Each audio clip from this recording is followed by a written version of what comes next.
जमलेल्या माझ्या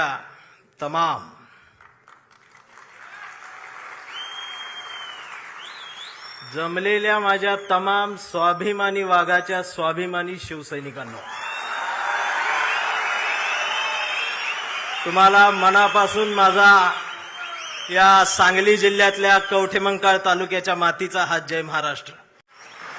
मला बोलू दे, मला टाइम दिलाय, त्यात तुम्हीच गिटल्यावर कसं आहे? ह्याच्यामुळेच मी काळा पडले.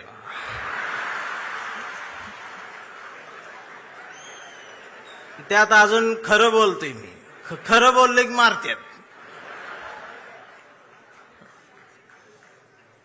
मी आलोय, मी एक नाही अनेक हुंदके घेऊन आलोय. मी आलोय महाराष्ट्रातल्या मराठी मातीचा हुंदका घेऊन. मी आलोय प्रत्येक मराठी मनाचा एक हुंदका घेऊन. मी धाराशिवच्या मातीचा हंबरडा घेऊन आलोय.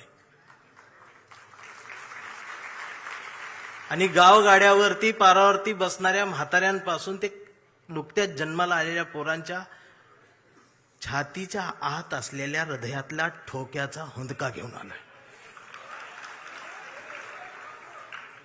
त्या प्रत्येक ठोक्याचं एक गणित आहे महाराष्ट्रात. शिवसैनिक ही या महाराष्ट्राची शान आहे, स्वाभिमान आहे. आणि मी तुम्हाला आधीच सांगतो, मी एक मराठी म्हणून सांगतो, तुम्हाला सगळ्यांना एक विसर पडलाय. शिवसेनेचा जन्म सत्तेसाठी कधीच झाला नव्हता. शिवसेनेचा जन्म इथल्या मराठी माणसाच्या अस्मितेसाठी झाला होता. त्यामुळं कोण गेलं कोण आलं यानं शिवसेना कधी संपली नाही आणि ती कधी संपणारही नाही.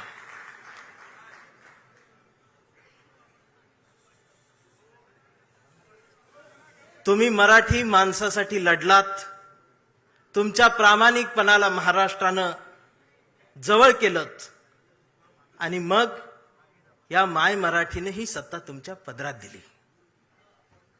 याचा विसर पडल्यामुळं बरीच गणित हल्लीत असं मला वाटतं. त्यामुळं हसा, तुम्ही ओरिजिनल शिवसेनेत आहात. रायगडाच्या पायरीवर मावळ्यांनी सांडलेल्या रक्ताचा साक्षीदार ज्यांना होता येतं त्यांनाच निष्ठा कळत असते आणि त्यांना चवदार तळ्याचं पाणी समजत असतं आणि त्यांनाच भिडेवाड्यातल्या वर्गातल्या सावित्रीनं फळ्यावर गिरवलेल्या पहिल्या अक्षरांचा अर्थ ही त्या निष्ठावंतांनाच कळत असतो. मेंढरांना त्याची किंमत नसते. आणि असं बोलल्यावर मला मारते ती. खरं बोललं की मारते. मी बातम्या बघतोय साहेब 2 दिवस, लोक म्हणतायत साहेब भेटत नाहीत, साहेब जवळ येत नाहीत. मला प्रश्न पडला, कोरोनाचा काळ आठवला मी. तर आमची आजी टीव्ही बघत असायची,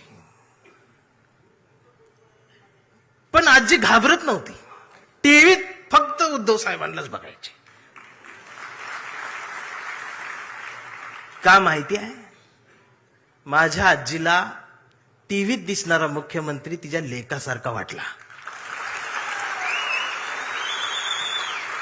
माझ्या आईला आधार देणारा जवळचा कोणीतरी संकटाच्या काळात आहे ह्या सख्या भावापेक्षाही जवळचा भाऊ वाटला. आणि आम्हाला हा मुख्यमंत्री मामासारखा वाटला.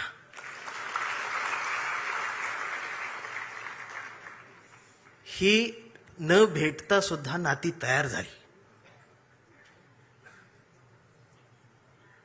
आणि तुम्हाला देवेंद्रचं देवा भाऊ होण्यासाठी 1,500 वाटावे लागले.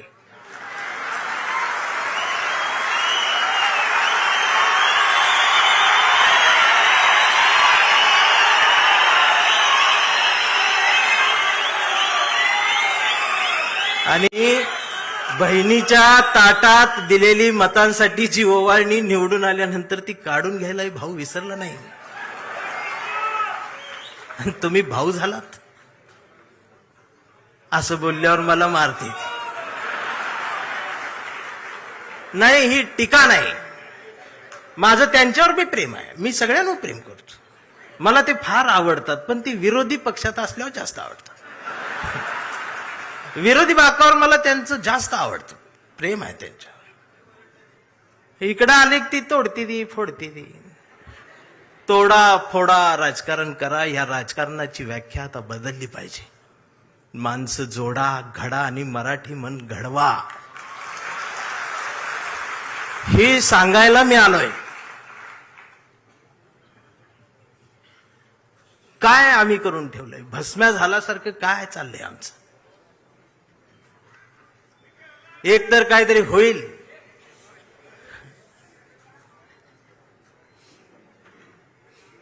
आम्ही 20 मार्काचं नागरिक शास्त्र शिकलेले आहोत. त्यामुळे आम्हाला समजत नाही आमच्यासोबत काय चाललंय. आधी गुवाहाटी, आता जयपूर.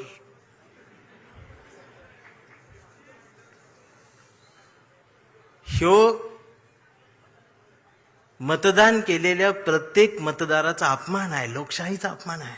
संविधानाचा अपमान आहे.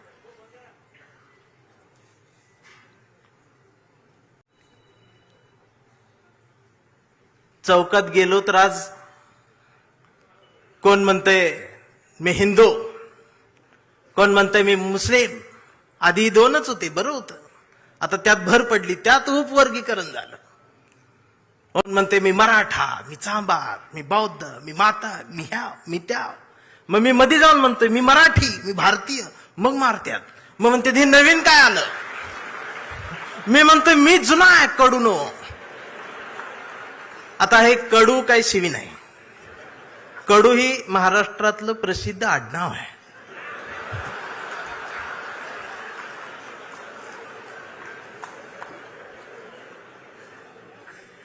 मी भारतीय म्हणल्यावर मारते. हे नवीन काय? मी म्हणतोय मी जुना आहे, तुम्ही नवीन आहे. मग अजून मारते. भारतीय होऊन जगायला गेल्यानंतर मी मार खायला लागलो, काळा पडत चाललो. मी गोराच होतो आधी. पण या महाराष्ट्राच्या राजकारणाला वळणावर आणि एका रेषेत वळुंबा लावून जर कोणी उभं केलं असेल तर ते आदरणीय बाळासाहेब ठाकरेंनी एक अस्मिता दिली. मी सांगू, 2 मैत्रिणी रस्त्यानं निघालेल्या होत्या आणि रस्त्यानं जाता जाता एकीच्या पायाला ठेच लागली. रस्त्यावरचा दगड धारदार होता. तिचा ठेच लागली, तिच्या अंगठ्याचं नख निघालं आणि रक्त भळभळ व्हायला लागलं. पण तिनं अंगठ्याकडे नाही बघितलं, तर दगडाकडे बघितलं आणि हसलीन पुढे निघाली. दुसरीनं बघितलं, म्हणाली वेडे, एवढा मोठा दगड पायाला लागला आणि हसतेस काय? ती म्हणाली जाऊ दे ग, दे सोडून. पुन्हा हसली. ती म्हणाली थांब, चिंदी तरी बांध, दवाखान्यात चल. हसतेस काय? एवढा मोठा दगड पायाला लागलाय. ती हसत म्हणाली दे ग सोडून. तर ती पुन्हा हसत म्हणाली अगं एवढा मोठा दगड पायाला लागलाय तरी सोडून दे कसं काय म्हणतेस? तिनं हसत उत्तर दिलं. ती म्हणाली अगं माहेरच्याच वाटेवरचा दगड होता, त्याचं एवढं वाईट वाटून काय घ्यायचं? म्हणजे माहेरच्या वाटेवरच्या दगडावर प्रेम करणाऱ्या लेकूरवाळ्या माहेरवाशींनी पुरींचा हा महाराष्ट्र झाला. पण सासरवाडीच्या हायवेवर असणाऱ्या खडकावर प्रेम करणारा जावई, महाराष्ट्रात असे जावई 2च झाले. मला बाळासाहेब का आवडतात खरं सांगू, आमच्या निखिल वागळे साहेबांना त्यांनी शेवटची मुलाखत दिली होती. मी ती अधूनमधून सारखी बघतो. आणि वागळे साहेबांनी त्यांना विचारलं, माची आठवण येते, पत्नीची आठवण येते. आणि त्यावर बाळासाहेब जे भाऊक होत आहेत. पत्नीला मा म्हणणारा एवढा कणखर माणूस डोळ्यात पाणावतो आणि खिशातला फोटो दाखवतो. हा एक बाळासाहेब.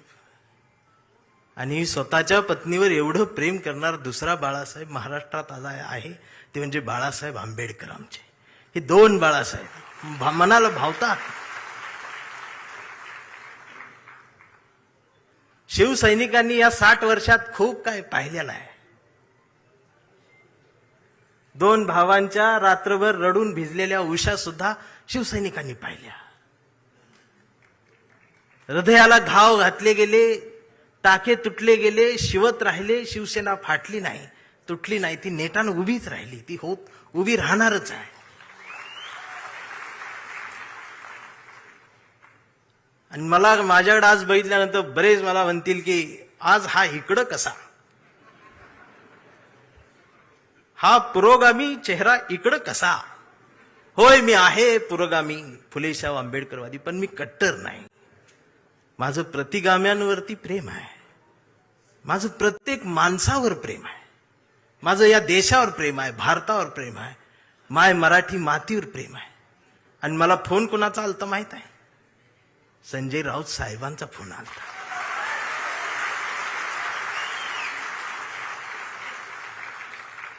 जर शेंडे आणि जानव्यातून मुक्त होऊन हिंदुत्व माझ्या कवितेला कुरवाळत असेल, जवळ घेत असेल, तर माझ्या सुद्धा मेंदूतले जाणीवेंचे जानवे मी कुठपर्यंत जिवंत ठेवायचे, हा विचार करून मी त्यांच्या हाकेला हाक देत आलोय.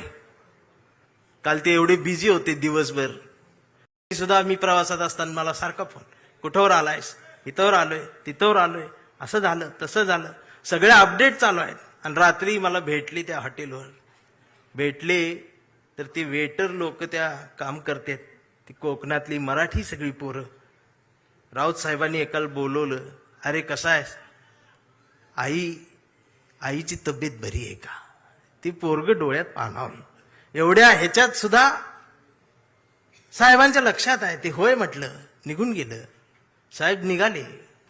माझ्यासोबत आमचे राजेंद्र कांबळे भाऊ माझ्यासोबत आले. ते माझ्या बाजूला थांबले. मी राऊत साहेबांकडे असं एकटक बघतच राहिलो. आणि आमच्या भाऊला म्हटलं, कसलं हत्यार आहे रे म्हटली.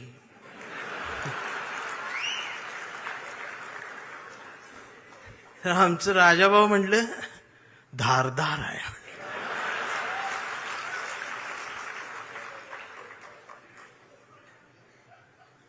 वैचारिक शहाणपणाचा विसर आणि घसरण महाराष्ट्राला झाली, ती पुन्हा भरून काढली पाहिजे. प्रबोधनकार ठाकरेंचा वारसा असणारा हा महाराष्ट्र आहे.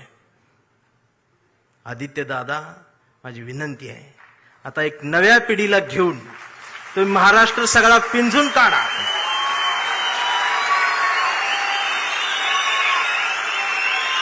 मुंबईत काय आहे काय नाही मला माहित नाही, पण मी महाराष्ट्र सगळा एसटीन फिरतोय. एसटीच्या खिडकीतून मी महाराष्ट्र बघतोय. गावगाड्यावरती प्रबोधनकार ठाकरेंनी, बाळासाहेब ठाकरेंनी जे पेरलेलं आहे ते उगवलेलं आहे.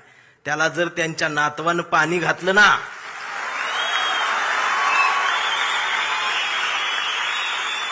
तर एक नवा महाराष्ट्र उभा राहील आणि कुणाच धाडस होणार नाही असं हलायचं.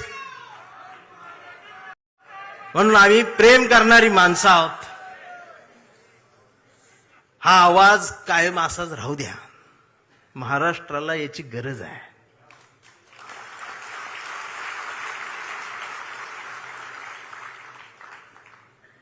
महाराष्ट्राला झाड तोडणाऱ्या माणसांची नाही, झाड वाचवणाऱ्या माणसाची गरज आहे.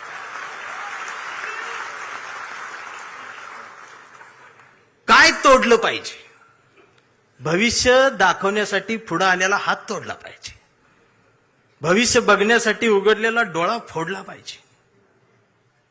आम्ही गाडगे बाबांचा खराटा सोडला आणि बागेश्वर बाबाचं बॉट धरलं.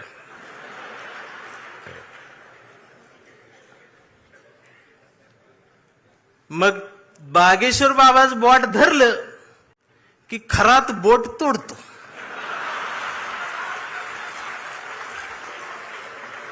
ही बोट तोडते ती. याला अनामिका म्हणतात हे मला तेव्हा कळलं. नाहीतर मी करंगळी जवळचं बोट एवढंच त्याला म्हणायचं. ही बोट तोडते ती.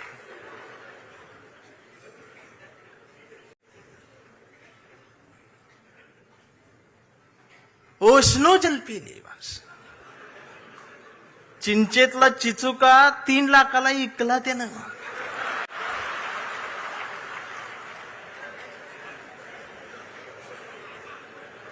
म्हणून म्हटलं लय चांगलं झालं गेली ती, लय बरं झालं हिथं नाही ती. आणि प्रबोधनकार ठाकरेंच्या वारशाजवळ ही असली नकोच, ती लांब असल्यालाच बरं. मी काल लातूरवरनी यायला लागलोय. मी धाराशिवच्या मातीला स्पर्श करून आलोय. ओम दादा, मी त्यांच्या नावातलं जी राजे आहे ना ती काढून टाका तुम्ही आता. ती राजे निंबाळकरांच्या ओमच्या पुढं हा राजे शब्द शोभून दिसत नाही. हा राजेचा शब्द आमच्या वाजेंच्या राजाभाऊंला शोभून दिसत असतो. इतरांना त्याचा अंदाज येत नाही. राजाभाऊंच्या मला बोलू दे की नंतर अजून वाघाची डरकाळी बाकी आहे. राजाभाऊंच्या डोळ्यातल्या अश्रूंनी निष्ठावंतांच्या मनावर फुंकर घातली साहेब. ह्यो जो तुम्ही संस्कार दिला, हा संस्कार फक्त शिवसैनिकांसाठी नाही, या आमच्या पिढीतल्या येणाऱ्या कितीतरी पिढ्यांना तुमच्या डोळ्यातल्या अश्रू खूप काही शिकवून जातील. आम्हाला जोडायचा आहे, माणूस जोडायचा. स्वतःला मूल होत नाही म्हणून शेजाऱ्याला बोलवायचं आणि ऑपरेशन सक्सेस झालं की पेढं वाटायला तिसरंच असते. मला गणितच कळना.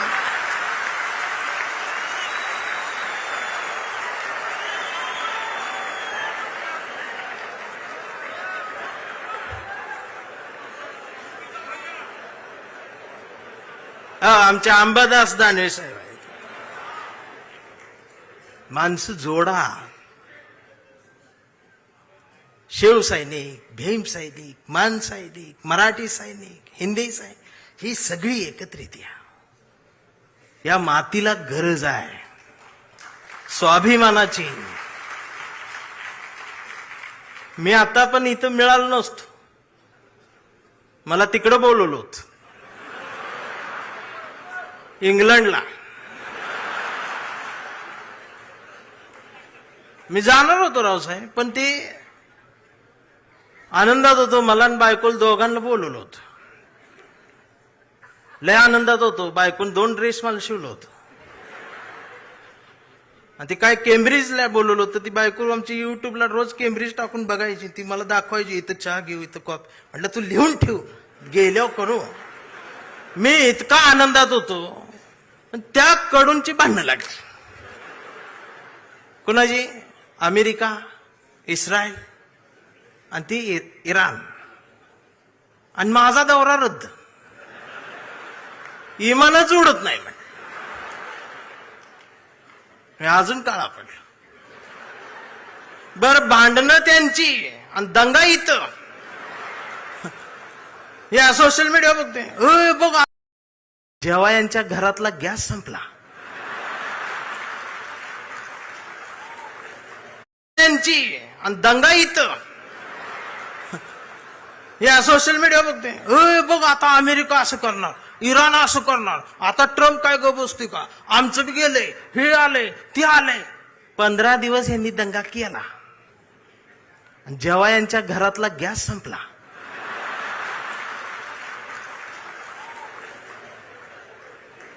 त्यावेळेला बीकॉम झालेली बायको पहिल्यांदाच चुलीजवळ आली. तिला काय चूल पेटना, मैंने युट्यूबवर चूल बघितली. त्या युट्यूबवर याला फुकणी गावली. ह्यानं तिला फुकणी दिली. म्हटलं फुकाय, तर ती डोळ्यातनं बघायला लागली. म्हटलं फुकायचं आहे. मग ती अशी फुकायला लागली, सगळा धूर गेला डोळ्यात. मग तिनं अशी फुकणी याला फेकून मारली, याचा गुडगा फुटला. आणि मग ही लंगडत लंगडत ती गॅसची टाकी घेऊन चौकात आला. चौकात 4 किलोमीटरची लाईन. मग दिवस गेलं. संध्याकाळी 5 वाजता याचा नंबर आला. आणि ती पुढं नंबर आल्यावर संध्याकाळी ती काउंटरवरची मुलगी म्हटली, डीएसी नंबर असेल तरच या. 45 दिवसानंतर बुकिंग होईल, 60 दिवसांनी मिळेल. याच्या लक्षात आलं 60 दिवस गुडगा फुटणार. त्यानं असं डोळं झाकलं, गार वाऱ्याची झुळूक आली. मग यो म्हटला, जगाला युद्धाची नाही, बुद्धाची गरज. कधी चुलीत लाकडं गेल्या. अहो, आमचं उपमुख्यमंत्री शिंदे साहेब सुद्धा टीव्हीवर पहिल्यांदाच नाव घेतलं, कधीच नाव घेतलं नव्हतं बुद्धाचं. ते सुद्धा पत्रकार परिषदेत म्हटले, जगाला युद्धाची नाही, बुद्धाची. बायकोन मला बघितलं, लोक हे काय म्हणतात. मी बघितलं तर ते खरंच म्हणत होते बुद्धाची गरज आहे. मग मी डोकसं खाजवत म्हटलं, ह्यांच्या बी घरातला गॅस संपलेला आहे.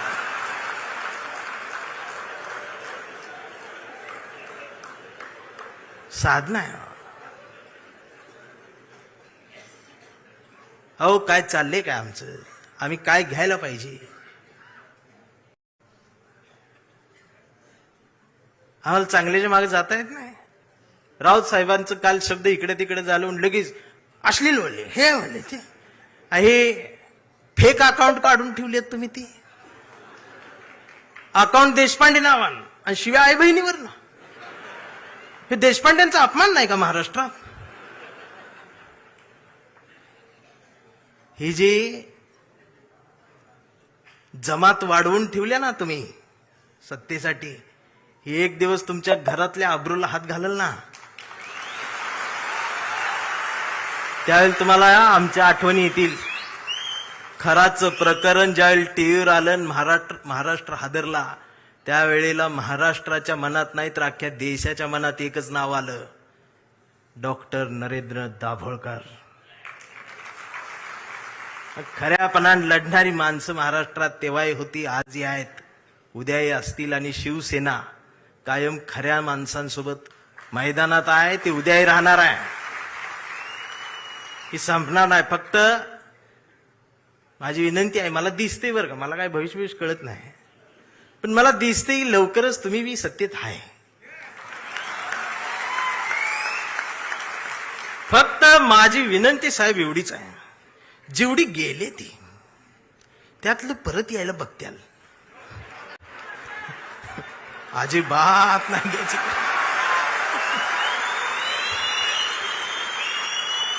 पाया पडतेली येऊन त्यांचं दुःख आहे हो, त्यांना तुम्ही शिव्या देऊ नका. मला माहित आहे, दररोज उद्घाटन करतात, दररोज सत्कार करतात, पण घरी गेल्यावर दार लावून रडतात. हे मग तर मलाच माहित आहे, दार लावून साहेबांचं नाव घेऊन रडतात. मी म्हणतोय त्यांना, मी येऊ खांदा द्यायला नको. मी काय भीत नाही, सत्तेला भीत नाही, पण मी एवढा आहे, मी माझी कविता घेऊन आलोय. पाखरांच्या चोची मधला घास व्हावी कविता, पहिला आणि शेवटचा श्वास व्हावी कविता, कोसळावेत थेंब भुईत मातीचा वास व्हावी कविता, उगवावा पिंपळ एक प्रवास व्हावी कविता, त्याच पिंपळाच्या सावलीला मानवतेचे गीत गाणारी बुद्ध व्हावी कविता, मी करावे पाखरांच्या हवाली तिला मग शुद्ध व्हावी कविता, हिंदूंच्या कंठामध्ये सलाम अलिकम सलाम व्हावी कविता, मुस्लिमांच्या भाळावरचा नाम व्हावी कविता, मंदिर मशीद बांधणाऱ्यांच्या कपाळाचा घाम व्हावी कविता, इंद्रायणीत तरलेला तुकाराम व्हावी कविता, आणि या देशाच्या मातीत विज्ञान पेरणारे अब्दुल कलाम ही व्हावी कविता. ही कविता प्रबोधनकार ठाकरेंच्या विचारांच्या वारसदारांकडूनच येऊ शकते. आमच्या लक्षात येत नाही. आम्ही कुणाजवळ जाऊन बसावं आणि कुठून उठून जावं, ह्याला ज्याला जमलं त्यालाच आयुष्य कळलं. जाणारच आहे ना एकदा तरी. काय राहणार आहे तुमचं? अख्ख्या महाराष्ट्राच्या मनावर राज्य करणारा, हृदयाच्या कप्प्यात बंद झालेला आमचा अजितदादा सारखा नेता अचानक गेलाच ना. काय नेलं सोबत? आणि दादा गेल्या दिवशी दुसऱ्या दिवशी कुटुंब शपथा घेत होतं मंत्रीपदाच्या. हा विनोद नाही, हा विनोद नाही, ही वेदना आहे, पर्याय नाही. काय राहते आमचं? आज कितीतरी अधिकारी भ्रष्टाचारात हे आहेत ते आहेत. समोर एखादं वंचित पिचलेलं येतं ना, त्याच्यासाठी कुणाचाच फोन येत नाही, त्याच्यासाठी कुणीच फोन करत नाही, त्याच्यासाठी कुणीच दबाव टाकत नाही. जर अधिकाऱ्यांनो तुम्ही फक्त त्याला बसवून पाणी प्यायला दिलं आणि कुणाचाच फोन न येतात जर त्याचं काम केलं ना, तर संध्याकाळी स्वाभिमानाची झोप लागते. याचा विसर पडला म्हणून बाळासाहेब ठाकरे यांना कुंचला सोडून हे बोट उचलावं लागलं. प्रत्येक काळात बाळासाहेब कुठे येणार आहे? त्यांचे विचार आहेत, आम्हाला ते घ्यायचं आहे. 40-50 वर्षापूर्वीचा जो शिवसैनिकाचा दरारा होता ना, तो दरारा पाहिजे मला परत मुंबईत आल्यावर. आवाज पाहिजे, त्याची नजर पाहिजे. छत्रपती शिवाजी महाराज, त्यांचं नाव घेऊन राजकारण, किती उंचीचा पुतळा, यावर तुमचं प्रेम. ती बी वाऱ्यान पडते आणि मग ती तुकडे होऊन पडतात आणि मग ही आमची लगेच रडते. महाराज, पुतळ्यात महाराजांना बघायची सवय लागली. हेच झालं ना आमच्या महापुरुषांच्या बाबतीत. अगदी 4-5 वर्षाસુધી महाराष्ट्रात सकाळ आली, शुभ शिव सकाळ, भगवा झेंडा आला असा. मी डोकसं खाजवत म्हटले, ही सकाळ कुठून आली? म्हणजे आता महाराज येणार, उठा, आपली सकाळ झाली. मी कुणाला तरी चिडवण्यासाठी होती. मग दुसऱ्यानं बघितलं, ते म्हटलं त्यांची झाली, आपली कधी? हे म्हटलं कर आपली. मग निळा झेंडा, शुभ भीम सकाळ, 11 वाजता. शिव सकाळ, भीम सकाळ, शिव सकाळ, भीम सकाळ. मग तिसरा एक जागा झाला, म्हटलं आमची घ्या, पिवळा झेंडा, शुभ लहू सकाळ. या सकाळ आल्या कारण महापुरुषांच्या पुतळ्याजवळ मेंढरांची गर्दी वाढली. ही पुतळ्याजवळ वाढलेली मेंढरांची गर्दी जोपर्यंत पुस्तकांजवळ, विचारांजवळ येणार नाही, तोपर्यंत यांना काय कळणार आहे? रात्रीचे 1:30 वाजता आमदार शिव्या देत फोन करून त्या प्रकाशकाला. मी ऐकली, त्या ऐकली. 8 मिनिटात 36 शिव्या आहेत. स्ट्राईक रेट काढला तर 400च आहे.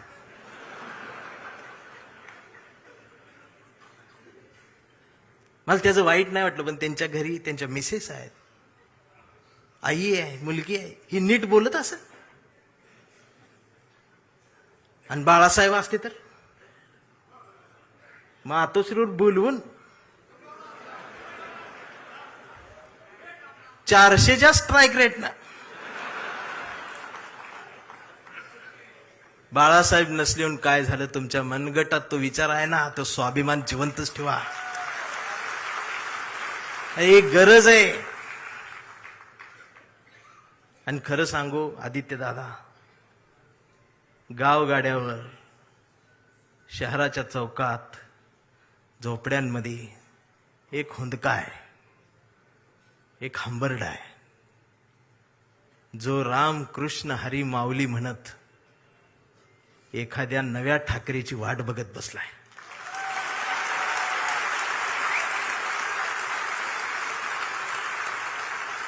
आणि ती पोकळी भरून काढण्याचं काम, भरीव काम आता तुम्ही करायला सुरुवात करावी. हा शिवसैनिकासोबत माझ्यातला भीमसैनिक सुद्धा तुमच्यासाठी मैदानात उतरणार. कुठपर्यंत आम्ही एकमेकांशी भांडत बसायचं? जर शिवाजीनगर मधून समतेचा आणि मैत्रीचा हात जर माझ्यासाठी दोस्तीचा हात येत असेल, तर आंबेडकर नगर मधून माझा सुद्धा हात मैत्रीचा तुमच्यासाठी पुढे येला पाहिजे. आणि हा देश संविधानाचा आहे ना, मी हिरव्यांचा आहे, निळ्याचा आहे ना, मी भगव्याचा आहे. मी भगव्याचा आहे. कुठल्या भगव्याचा? मी वारकऱ्यांच्या भगव्याचा आहे. मी बाळासाहेबांनी शिवसैनिकांच्या हातात जो भगवा दिलाय, मी त्या भगव्याचा आहे. मी तो भगवा घेऊन आलोय, पण त्याच्या सोबत मी या देशाचा तिरंगा सुद्धा आज घेऊन आलोय. आणि मला काय करायचं ती करा. या देशाच्या संविधानाला तिरंग्याला जरी साधं नख लागायचा प्रयत्न जर कुणी केला, तर माझा ह्यो काळा रंग तुमच्यात मिसळून जाईल. आता ही भाषाच कळत नाही यांना, वैचारिकपणच राहिलं नाही. राऊत साहेब लगेच मारतेत, अंगावरच येते. शाईच टाकायला देश आहे. परवा एका कार्यक्रम सुरू करायच्या आधी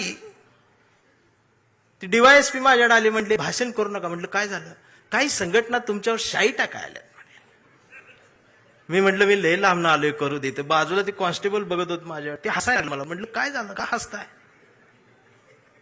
तर म्हटले तुमचं तोंड काळ करणार. मी म्हटलं साहेब बोलू दे 2 मिनिटं. तर ते म्हटले तुमच्या रिस्कवर बोलणार का? मी म्हटलं अहो आम्ही जन्माला येतानाच आमच्या रिस्कवर आलोय.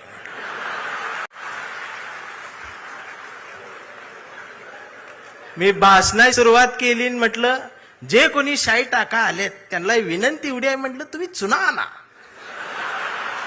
अजून काय काळ करणार. हे जी घसरण झाली आमच्या शहाणपणाची, मी या मराठी मातीचा सांगावा घेऊन आलोय तुमच्यासाठी की तुमची गरज महाराष्ट्राला आहे. आणि महाराष्ट्र फक्त तुमचा आहे.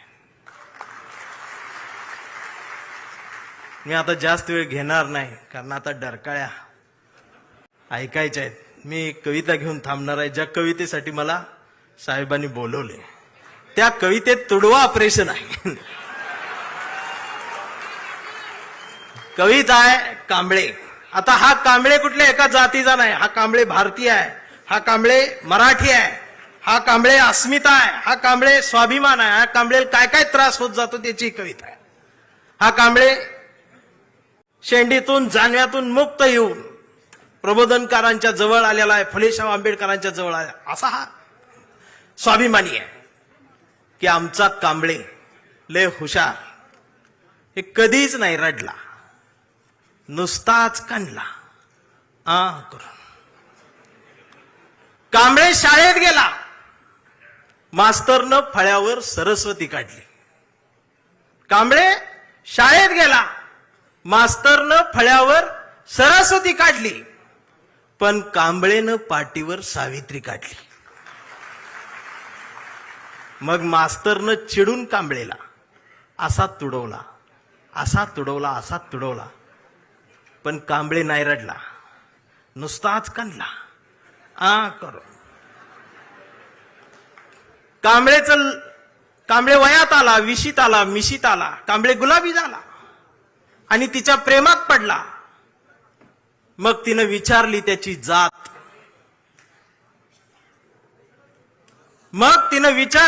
जात, कांबळे म्हणाला वेडे मी माणूस, माणूस माझी जात, प्रेमात कसली आली जात. मग माणूस माझी जात म्हटल्यावर तिनं बरोबर ओळखली जात. मग तिनं बी कांबळेला असा तुडवला, असा तुडवला, पण कांबळे बी हुशार, नाही रडला, नुसताच कांडला करून. कांबळेचं लग्न ठरलं. घरचे म्हणाले मुहूर्त पहा. कांबळे म्हटला पटत नाही, प्रबोधनकार वाचा. नातेवाईक म्हणले सत्यनारायण. कांबळे म्हणला जमत नाही, फुले वाचा. भावकी म्हटली जागरण गोंधळ बोकाट तरी कापा. कांबळे म्हणला पटतच नाही. गाडगे बाबा वाचा. मग घरच्यांनीच दार लावून कांबळेला असा तुडवला, असा तुडवला. पण कांबळे हुशार, नाही रडला, नुसताच काढला. इथं कोण शाई वगैरे लावा आले का? चुना ना. मग कांबळे अशा चळवळीत आला. सगळ्या चळवळी अशा गट तट फुटून बिटून गेलेले. कांबळेला वाईट वाटलं. कांबळे सगळ्यांना वाटला, सगळ्यांनी एकत्रित या, एकत्रित या. देश समजून घ्या, महाराष्ट्र समजून घ्या. दिवसभर बोंबलत राहिला. मग संध्याकाळी सगळे एकत्रित आले आणि एकत्रित येऊन आपल्याच कांबळेला, आपल्याच लोकांनी असाच तुडवला, असाच तुडवला.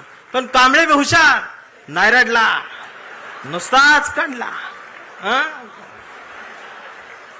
आणि आता कांबळे शिवसैनिक झाला.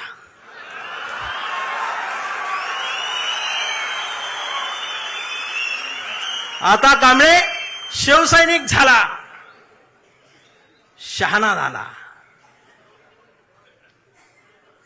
आमदार झाला, खासदार झाला, मंत्री झाला. मग त्याला फोडायसाठी सापळा रचला. त्याला बुलवून बुलवून घेतलं, कांबळे नाही गेला. तो ऐकत नाही म्हणून त्याला मग जेलमध्ये टाकला. तिथं सुद्धा ईडीनं त्याला असा तुडवला. पण कांबळे तिथं बी नाही रडला, नुसताच कानला आणि असा भगवा फडकवत जेलमधनं बाहेर आला. अरे महाराष्ट्राच्या इतिहासातला सुवर्ण अक्षरांनी सोनेरी अक्षरांनी लिहिणारा जाणार तो इतिहास आहे. तो शिवसैनिक ज्या वेळेला न झुकता बाहेर आला ना, तेव्हा नाद नाही आमच्या रावसाहेबाला, नादच नाही. आता कांबळे वयस्कर झाला. त्याच्या परवा ते सोशल मीडियावर येडं झालेले. ते सोशल मीडियावर कोण आहे? निसर्ग चित्र येतं, त्याच्यावर लिहिलेलं असतं 70% डोळे बारीक करा. हे बारीक करतात आणि त्याच्यात येतं स्वामी दिसले पाया पडते. तो 70% डोळे बारीक करून स्वामी बघणाऱ्यांची जमात वाढली साहेब. अजून 30% डोळे उघडे आहेत ना, ती सुद्धा पूर्ण बंद व्हायच्या आधी उघडा, नाहीतर खरात घरात घुसल. आणि असं बोलल्यावर मला मारती. परवा कांबळेच्या मुलानं मोबाईल बघत अर्धा डोळा बारीक करत कांबळेला विचारलं, डॅडा महाराष्ट्र म्हणजे काय डॅडा? स्वाभिमान म्हणजे काय डॅडा? प्रबोधनकार ठाकरे कोण होते डॅडा? फुले शाहू आंबेडकर कोण डॅडा? आणि शिवाजी महाराज खरंच जन्माला आले होते डॅडा? आता मात्र कांबळे पेटला. अरार म्हटला, गावभर पेरलं आणि घरातच नाही उगवलं. म्हणून त्यानं दार लावून पोरालाच असा तुडवला, असा तुडवला. पण चिरंजीव कांबळे हुशार, तो पण नाही रडला. तो दोनदा काढला करून. मग याच्या लक्षात आलं डीएनए मधनं ही डबल जात. विचार ही स्वाभिमानातनच द्यायला लागत असतात. आणि आता कांबळे वेडा झालाय. कांबळे वेड्यांच्या दवाखान्यात आहे. व्यवस्थेने त्याला वेडा ठरवलंय. कांबळे वेड्यासारखं स्वाभिमान म्हणतो, कांबळे वेड्यासारखं निष्ठा म्हणतो, कांबळे वेड्यासारखं संघटन म्हणतो, कांबळे वेड्यासारखं मराठी म्हणतो, कांबळे वेड्यासारखं भारत म्हणतो, कांबळे वेड्यासारखं शिवराय ते भीमराय सांगतो.